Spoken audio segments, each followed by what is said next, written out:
At the most basic level, Bing ads work like Google AdWords. So if you're familiar with the concept of PPC in general, you can probably fast forward some of this video. Still here? Then let's quickly recap. Essentially, PPC ads are pay-per-click ads. That means you'll literally be paying per click, paying for each person who clicks on one of your adverts.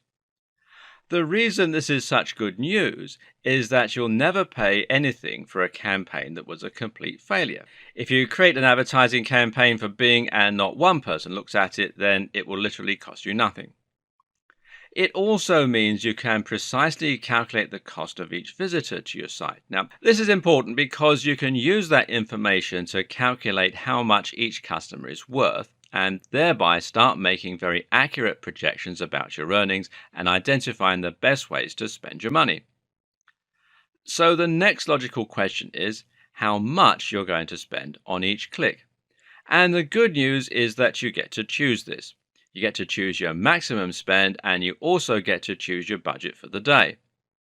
First, you define your CPC or cost per click, which is going to be the maximum amount of money that you're willing to spend for each new visitor. You'll probably want to keep this fairly low. The most that brands will generally tend to spend is up to $2, but even that's unusual. Generally, though, you'll want to set this a bit lower and your average will probably come in at around 10 to 20 cents. The next thing to do is to set your daily budget.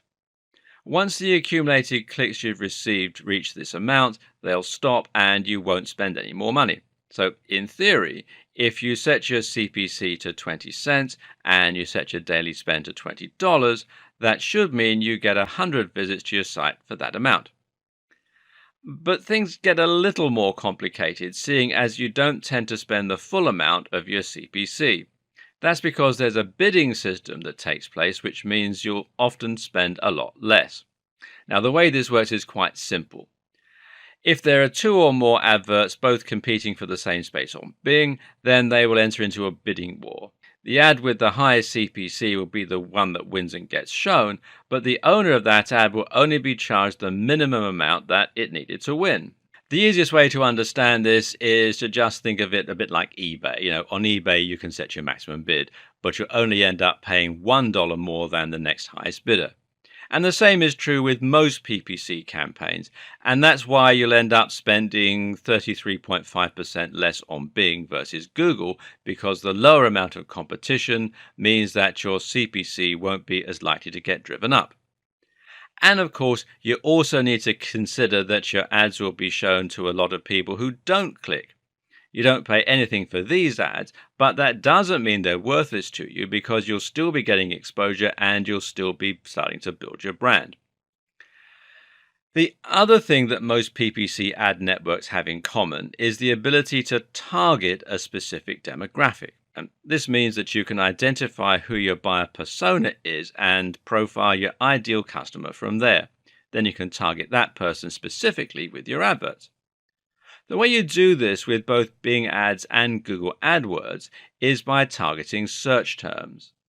When you pay for these ads, you're literally putting your adverts on the SERPs relating to a particular search term. You do this by choosing a keyword or key phrase, which is going to be the thing that you want people to search for in order to find your site. So, for example, if you were selling a hat, your key phrase would probably be buy hat online or cheap hats, etc. This is now a targeted ad because it lets you advertise specifically to people who are looking to buy the thing you have. That means they'll fit within your target audience, and actually this makes them qualified leads. Another way this might work is by going the slightly long-term route and focusing on search terms related to interests.